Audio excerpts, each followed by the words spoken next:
Caro internauta, faço a você uma pergunta. Você é a favor ou contra o aborto de anencéfalos?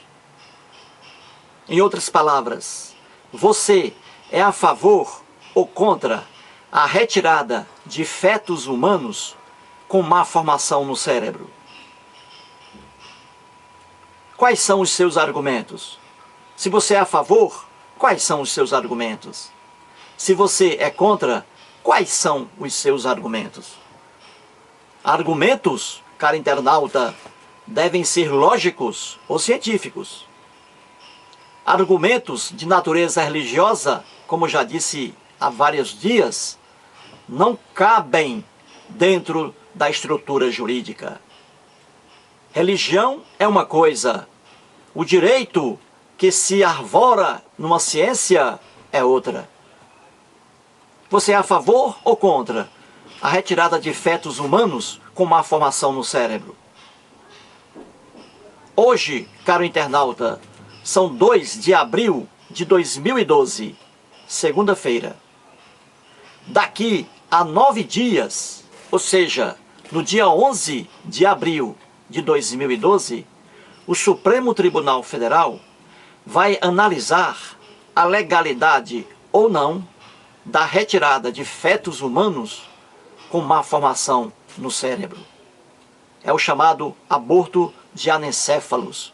O Supremo Tribunal Federal, no dia 11, daqui a 9 dias, vai analisar a legalidade ou não, se aprova ou não o aborto de anencéfalos. A anencefalia, caro internauta, é uma anomalia congênita gravíssima. Gravíssima. Ela é marcada pela ausência da caixa craniana. Ausência da caixa craniana e pela maior parte da perda do encéfalo. 50%, caro internauta, dos fetos humanos anencéfalos, 50% morrem dentro do útero materno, antes do parto. Uma pequena parte morre logo após o parto, em poucos minutos, em poucos segundos e em poucas horas. E um número muito reduzido consegue sobreviver poucos dias e morrem. Diga-me, caro internauta, é justo obrigar uma mulher a permanecer com um feto humano anencéfalo nessas condições? Obrigar a mulher a permanecer assim durante 9 meses de gestação, com várias transformações físicas, psicológicas, emocionais, sabendo que logo ao nascer aquele feto morrerá? É justo isso? É lógico? É científico? Claro que não. Claro que não.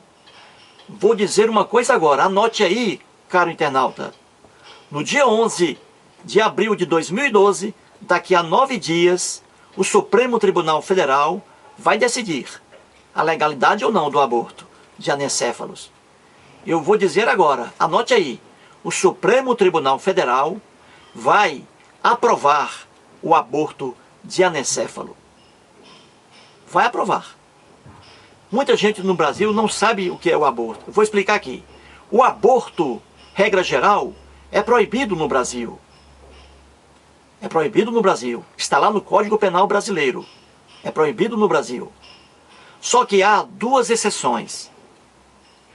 Em 2 casos, o aborto é permitido. E que casos são esses? Ora, estão esses casos descritos no Código Penal brasileiro, artigo 128, incisos 1 e 2. Ali diz que não se pune o aborto praticado por médico. Primeiramente, tem que ser médico. Não se pune o aborto praticado por médico quando, primeiro, inciso 1, não há outro meio de salvar a vida da gestante. Ou seja, quando a vida da mãe corre risco sacrifica-se o feto humano. Inciso 2. Quando a gravidez, caro internauta, resulta de estupro, se uma mulher fica grávida em razão de um estupro, a lei permite que aquele feto seja sacrificado. São apenas, caro internauta, esses 2 casos em que o aborto no Brasil é permitido. E agora estão querendo abrir esse leque para incluir o aborto de anencéfalos. Muitos advogados dizem, os que são contra o aborto de anencéfalos, dizem que o Supremo Tribunal Federal não pode legislar, não pode fazer leis, porque já que o aborto de anencéfalos não está na lei, apenas aqueles 2 casos, então o Supremo Tribunal Federal vai obrigatoriamente declarar a ilegalidade do aborto de anencéfalos.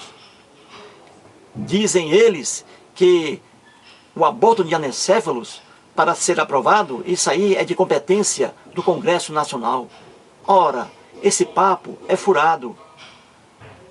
Esse mesmo papo furado foi usado recentemente no caso da união estável de homossexuais.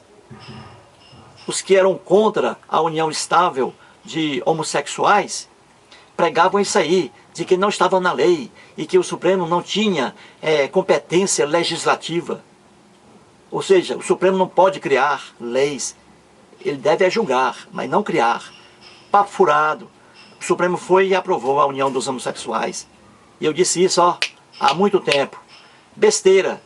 Dentro do ordenamento jurídico legal, hoje vigente no Brasil, caro internauta, o Supremo Tribunal Federal, com o estudo sistemático, pode muito bem aprovar o aborto de anencéfalos. Ora, o sistema jurídico, ele é um sistema. A interpretação, ela não é separada não, mas é feita de acordo com o conjunto. E de acordo com o conjunto, é possível o Supremo Tribunal Federal, no dia 11 de abril, daqui a 9 dias, aprovar o aborto de anencéfalos. É bem simples, explico. Vejamos aqui. Ora, se o ordenamento jurídico, a legislação brasileira, permite o aborto de um feto, humano, que está no útero materno e que foi resultante de estupro, ora, veja aqui, se o ordenamento jurídico, repito, aprova o aborto de um feto humano que está no útero, porque ele é um produto de um estupro, aquele feto humano sadio, ele é sadio, ele está com saúde ali, já pronto, já para daqui a pouco, daqui a alguns dias, alguns meses, conhecer o mundo, sair do útero materno.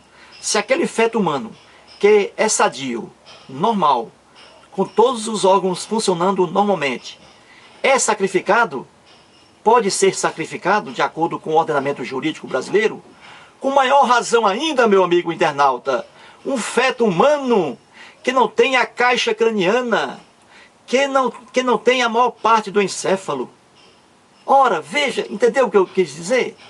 Se o ordenamento jurídico brasileiro hoje, o sistema de leis, de legislação, permite o sacrifício de um feto humano sadio, com todos os órgãos funcionando, se o ordenamento jurídico permite que esse feto, cujos órgãos são sadios, seja sacrificado, com maior razão ainda, vai permitir que se sacrifique um feto humano sem a caixa craniana, sem a maior parte do encéfalo. Um feto que, ao sair do útero materno, só encontrará rapidamente a morte. Entendeu, caro internauta?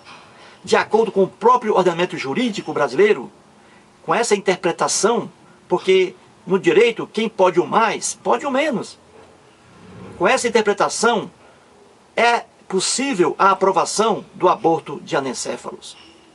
E o Supremo Tribunal Federal, com certeza, o fará no próximo dia 11 de abril de 2012, daqui a 9 dias.